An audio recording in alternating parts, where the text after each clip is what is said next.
Hello, YouTube. How the hell are you? This is Around the Stakes, and I am your host, IconicBelow. Today, we are covering the normal things like the league leaders, as well as hashtag Rostermania's conclusion, the power rankings for all the teams in the league, and my top 10 AW players. Make sure to stay tuned for the end for 3 huge announcements that have happened this week as well. First, as always, the league has gotten quite intense with the top of the league as it has been for a while. First is Optic Gaming, who is 15-3 after going 5-1 this week. Second is the world champs Denial, who are 10-4 after going 3-1 this week as well. Third is the massive surprise of Elevate, who has a record of 10-6 and blew everyone away by going 6-0. Next is 4th and 5th, who are at 500. FaZe, who are at 8-8 with a 2-2 record this week. And TK, who is 9-9 after going 3-3 this week.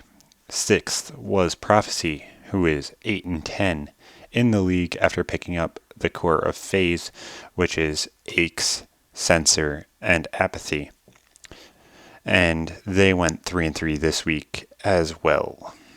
7th is the European import TCM this week. They have been rising after going 4-2 to bring them up to 7-9. 8th is the rising Envy with the brand new roster. They have dominated going 3-1, bringing them to 7-9. 9th is the depressing Optic Nation. They have gone 1-3, bringing them to 6-8. Next is 10th and 11th. They are tied at 6-10. They are the teams of Justice, who went 1-5 this week, and Automatic Reload, who also went 1-5 this week. And last is Rise, who went 0-6 to drop them all the way to last. But before we decide to go over the league leaders, I would like to talk about my power rankings. And if you guys think about the teams and the team order you think is going to happen for how good their wins and losses were, make sure you guys leave them down in the comments and tell me your power rankings for these teams. First, obviously, is Iconic Gaming, who beat Prophecy, TK, FaZe, Envy, and AR. Second is Elevate, who gave Optic Gaming their only loss this week. They also beat Denial, Justice, TCM, Justice again, and then Rise.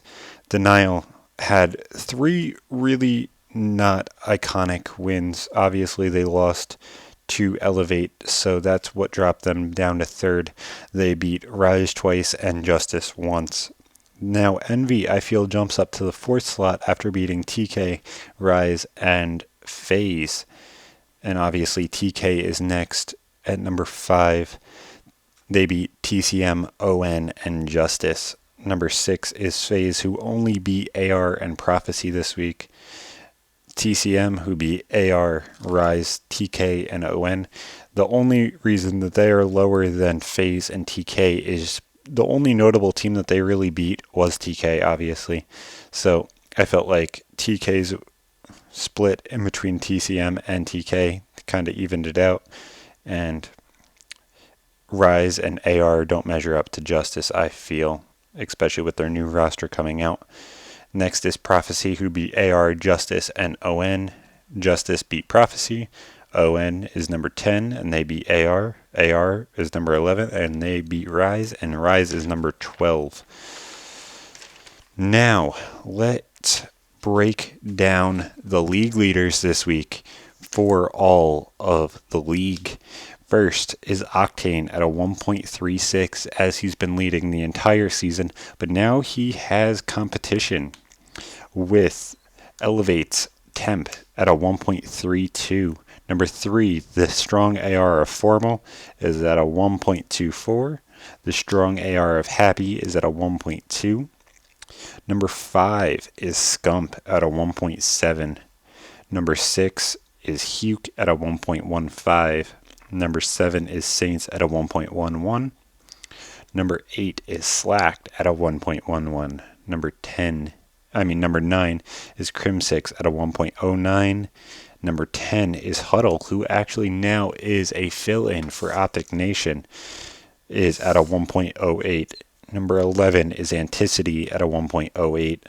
Clayster is number 12 at a 1.08. Number 13 is Burns at a 1.07.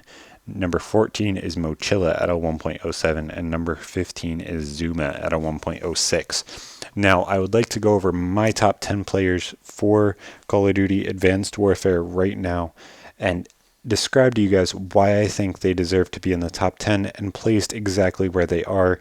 Now, I'm going to go over them from 10 to number 1 and describe why they are in that spot going from the bottom to the top. Number 10 is Attach. I feel like he has played utterly outstanding. Obviously, we saw him in Ghost be that S&D player on Curse, and he blew everybody out of the water with his teammate Miyagi, especially a few times.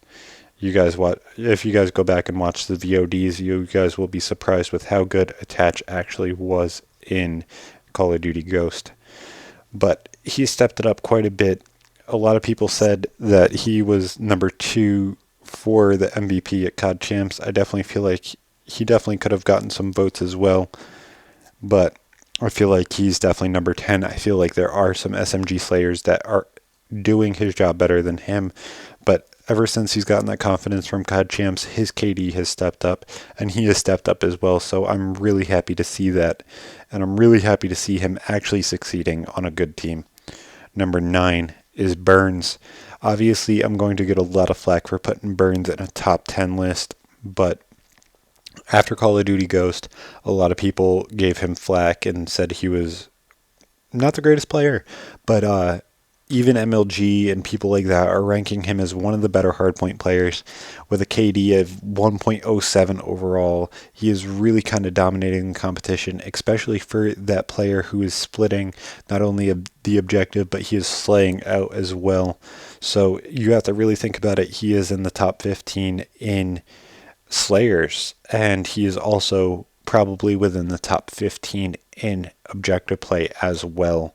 Number 8 is Aqua. I know he is a fill-in for Team FaZe, but I feel like he is a top 10 player. The reason I feel he is a top 10 player is he showed it at Call of Duty Champs. He brought his team and elevated them to an all-new height, and I can't wait for this relegation tournament to happen just so that way Team Revenge can be in the league, and it's going to be amazing to see Aqua and Nagafen play together again in the league.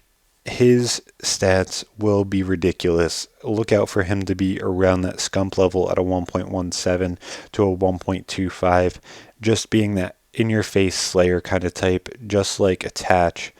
But I feel like those two players haven't made the biggest name for themselves yet just because they don't have the numbers to back themselves up. Number 7. To me, this one was a little bit hard between number 7 and number 6. This is Formal. The reason I feel like Formal drops down below number 6 is he's just, once Karma has joined the team, I feel like he got pushed to the back a little bit. He is not the main slayer anymore. Obviously, Scump was the main SMG slayer with Crim6 as his teammate, and neither one of them were helping Formal with the AR slaying. Now it's Karma and Formal doing the AR slaying, or even Formal moving over to the ASM. But that is where it screws up Formal just a little bit. I feel like if he was on a different team, truthfully, he'd be in the top 3. But I feel like being on this OG squad, it knocks him down just a little bit, just because of him not being able to do exactly what he needs to do being on this team. Number 6, obviously, is going to be his AR counterpart on FaZe, Slasher. The reason I put Slasher number 6 is after Call of Duty Ghost, many people expected him to be the rising star in AW, and he has yet to disappoint. And FaZe actually decided to get rid of everybody Aches wanted and let Slasher build his own team. And this team could be quite devastating if you guys look at it, but that may change depending on how these roles really happen. Slasher has by far been a top 3 AR, and I feel like depending on the map, depending on the game type, he can outslay Clayster. He can outslay Formal. And those are the two other ARs that are on his tier. Everybody else is on a tier below him. So make sure you guys watch out for Slasher. All you ARs out there, watch him and see exactly how he plays and start putting it into your game. I bet you'll level up just a little bit in your skill. Number 5 is Enable. The reason I put Enable here, although many people would put him a little bit lower in the list, maybe in that 8 or 9 spot, is his pure outslaying in Season 1. He was playing utterly amazing and really kind of leading Justice into what they should have been. With him being that leader on that team, obviously being paired up with Slasher, he is going to have those amazing games now. But depending on how much of the objective he has to play, he is not going to be putting up the numbers he put up in Season 1. So obviously he is going to drop down a little bit numbers-wise, but I still feel like he is a top five player in Advanced Warfare. Number 4 is Crim6. The reason I put Crim6 at number 4 and didn't put him in the top 3 is I really feel like he can get quiet. Whereas the other people in the top 3 continuously are talking and improving their communication. Crim6, when he gets aggravated, he just shuts down. He completely gets pissed off and doesn't talk at all. Although that really is his only knock. He will slay out whatever he needs to do. He will do the objective if he needs to and completely knock everybody on their ass. But I don't feel like he is on, well, I can't say he's not on the level of the top 3, but I feel like the top 3 are playing just that little bit better than him and being that much more consistent. Number 3 is Parasite. Now with being on TK, he could be either the Achilles heel or the godsend TK needed to bring them into that winning prominence.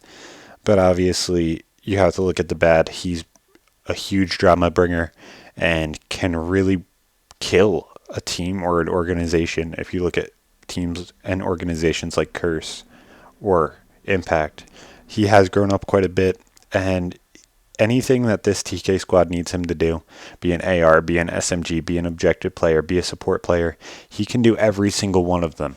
And that's the thing most people don't look at putting him in the top 5 players.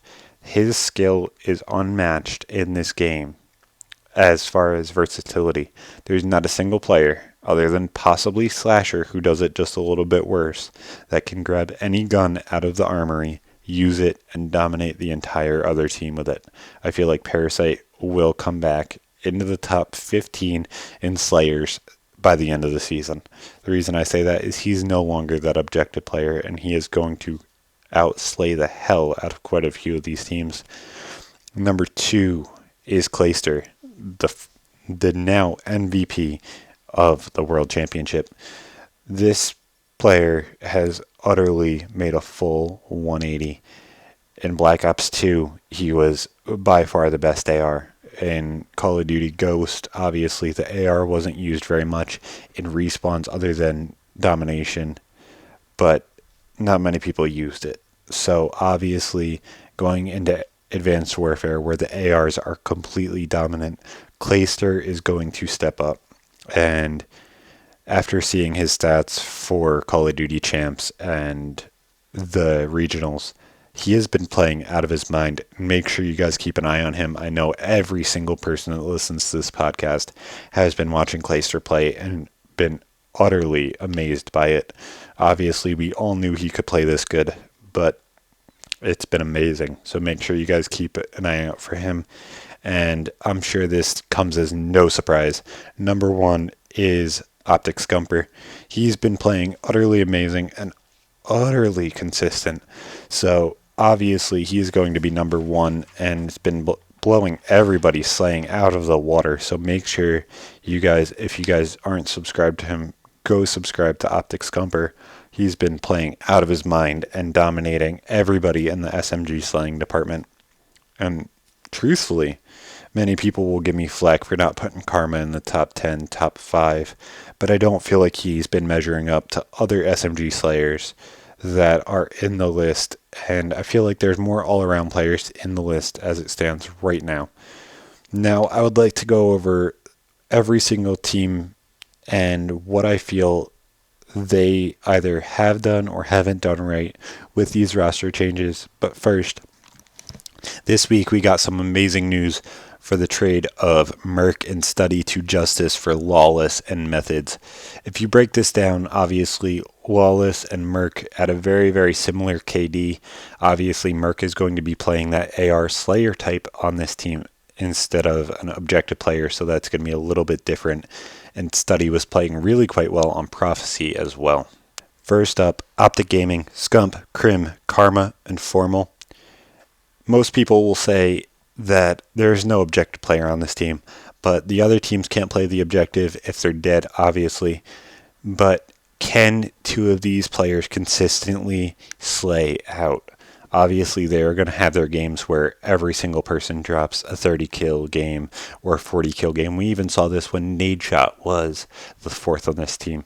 But I feel like obviously they got a little bit worse in S&D with Optic Nadeshot and Crim being those two masterminds putting those strats together.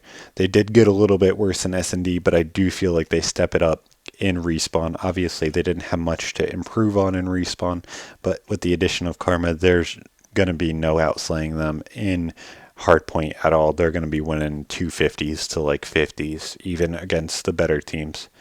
Next up is Denial. Clay, Attach, JCap, and Replays. Will Attach continue to stay consistent in this stepped up role that he's had, being Denial's Scumpy, if that's what you want to call him, getting that 1.1 KD or that 1 KD even? Can he continue to do that online, on LAN, whenever they need him to step up? And can Clayster continue to stay this consistent? He has been out of his mind right now.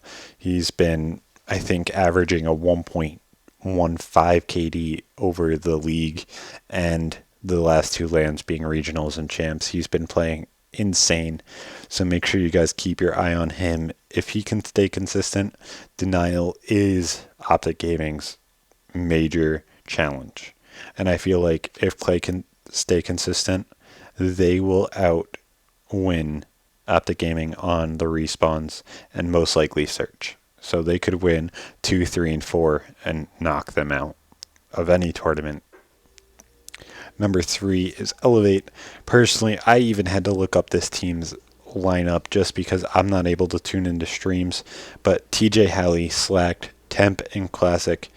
This teamwork is on point. I was watching some VODs this morning as well, and they didn't decimated teamwork. Truthfully, having the AR of Slacked is by far exactly what they needed. And TJ Halley really seems to have stepped up in the slaying department as well. So that's exactly what he really kind of needed. And this is a team that everybody really expected to form. If you really think about it, we all said that the young players were going to get together on a team in the league. Just because of them not being able to play for champs, they're not going to want to play with people from that are going to champs, obviously, because they don't have the chance to go with them to champs, so they're not going to want to be on a team with them. Next is FaZe, who's Huke, Enable, Zuma, and Slasher. And we heard it from Parasite. Zuma is a mute from what some players say. The main question we have for this team is, can Zuma communicate, and can Zuma be the objective player? I know most people say I'm crazy for saying that, but Zuma needs to be the objective player for this team. The reason he needs to be it is because Huke is by far one of the best slayers in the game. Enable has been blowing everybody out of the water, and Slasher has been that AR. If Zuma cannot be the objective player and not worry about his KD and not consistently attack the objective, it's going to be a hard time for them to win. Another problem I see with this team is they don't have that huge hype guy like Clayster or Scumpy or Crim6 that's going to jump up and start screaming. I would have loved for them to pick up somebody like Neslo instead of Zuma. I felt like it would have brought their game up just a little bit, just because they have that hype player. I do also feel like this team definitely got a little bit better in S&D, just because they do have the huge flanks from Zuma, and it's going to be squeezing players on offense and defense instead of just kind of pushing them head on. Next up is TK, who is Sharp, Goonjar, Parasite, and Nameless. The main question for this team is who runs a Bell. Obviously, every single one of these players can play with a Bell and dominate with it, but the major problem that everybody has been seeing is Goon's been running an ASM, and he's been falling flat on his face. Nameless has been running a AR the entire year. Parasite just got done being an objective player, and they're going to want him to step up and be that Slayer that this team needs, obviously. And possibly Parasite and not ruining a chance is the other question mark put on this team. Obviously, he's been on TK before, but I think it was only for a couple hours during the huge roster mania when he went to FaZe Black and then switched to Envy. That one was obviously really confusing, but I feel like this is one of his last chances for a huge org. So I hope he makes a big deal with it. Next up is Prof, who is Aches, Sensor, Apathy, and Mochilla. This team really does slack in slaying, if you really look at it. Aches hasn't been that top tier slayer since his team in Ghost, obviously. And Apathy is not a main slayer. Mochilla obviously is their AR, and Sensor is obviously their objective player. So Aches and Apathy are the two that need to step up.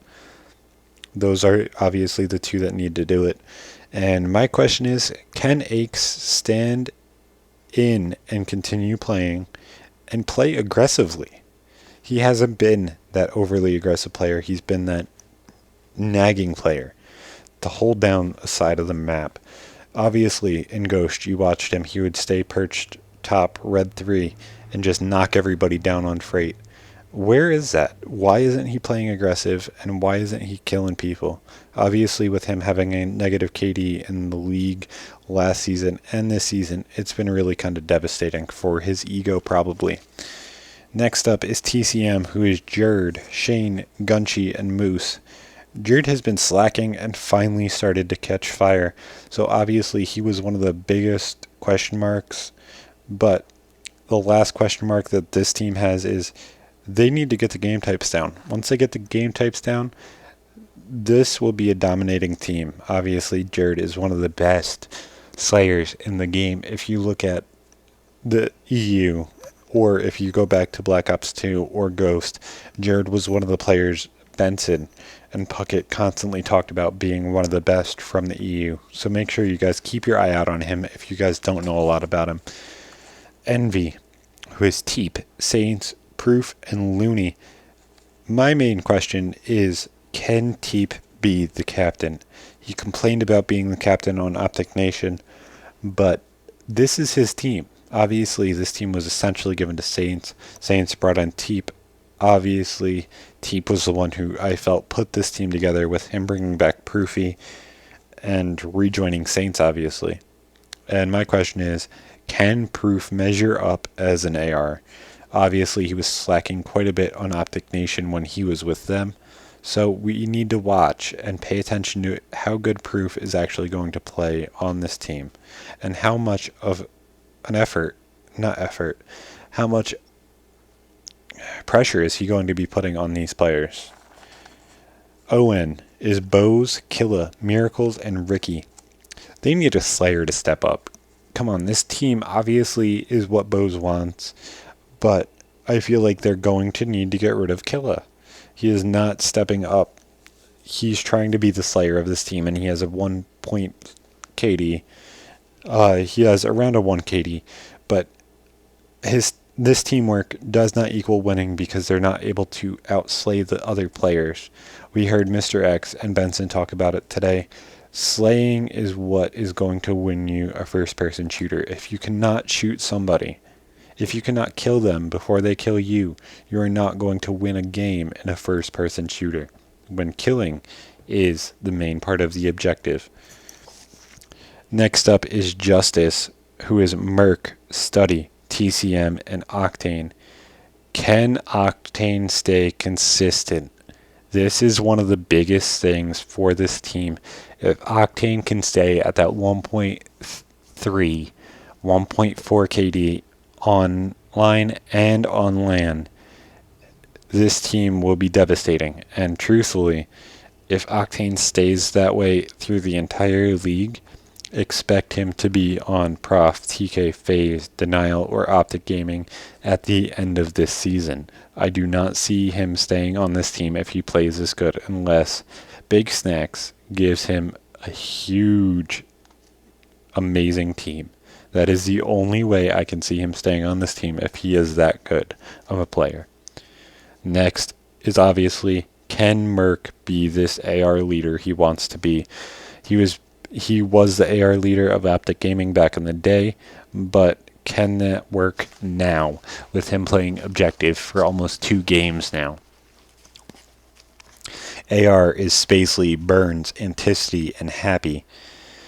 Having 2 objective players obviously is going to put a stress on this. Maybe this will give Burns that initiative to become that SMG Slayer. Obviously, he has the skill to be at that 1.07 KD. He's been really quite amazing, especially in hardpoint and the objective-based game modes. He's been dominant.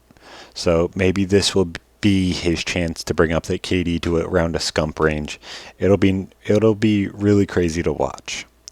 Next up is the 5K winners Rise, who is Neslo, Chino, Wheats, and Theory. My first thought on this team is this is utterly the weirdest team I've ever seen on paper. Obviously, they bring back Wheats after dropping him after regionals. And can Neslo be the Slayer? I was watching the VODs from the 5K, obviously, and he was outplaying quite a few big players, especially on FaZe and stuff like that. And that to me was surprising, if you really think about it.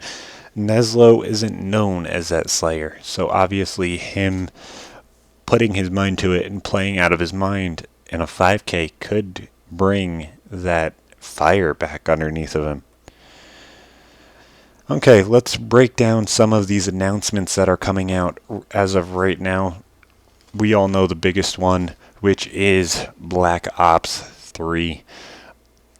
I'm not happy that it's going back into the future. I don't really want a futuristic warfare game again, just because of I don't find it enjoyable. I love Advanced Warfare. Truthfully, it is probably my number 2 favorite Call of Duty of all time. But I want to play a real war game. Obviously, I don't like Battlefield because I'd be playing that.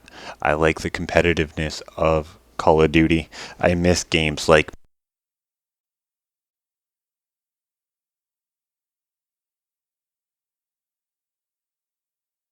Modern Warfare 2 and COD 4 and World at War, and just those games that went out of their mind trying to make it as realistic but as fun as possible. The kill streaks were strong, the guns were strong, and obviously if you got a nuke or if you got a chopper in COD 4, you felt like a god. And that's what I feel like this game is truly lacking, is that feel that it's just a step out of a TV. Like if you walk in and you saw everything, you could say, yeah, this is happening. You look at it and step into Advanced Warfare, you're like, what is this, a movie? Is this not really happening right now? That's what I want. I want a normal, realistic, arcadey sort of, if you look at Call of Duty, shooter that's fun. And that's not what this game obviously is going to be. I really hope that they at least go somewhat realistic with it, just because of I want to see more fun guns come into it and realistic guns and not ones that are made up, obviously. So that is the biggest announcement of the week. Obviously, I'm not as excited as everybody else is, but I hope that it's growth. I hope that it's growth for the entire people that enjoy competitive Call of Duty and Call of Duty as a whole. Number 2, there is a new league for PlayStation that I will be talking about on this podcast. It is the official PlayStation Gaming League on Facebook, and I hope to be bringing it to Reddit as well. So make sure you guys keep a lookout for it on Reddit. And if you want to go look at it and talk about it on Facebook, make sure you go to official PSGL on Facebook. So make sure you guys like that page as well. And as always, guys, I say this every time, my sponsors are what make this possible. Use code ICONIC for Cinch controllers. There will be a link down in the description if you would like to help donate and help the show out in any way possible. And make sure that you guys like the new league. There will be most likely footage on this show, not next week, the week after, because next week is when it starts.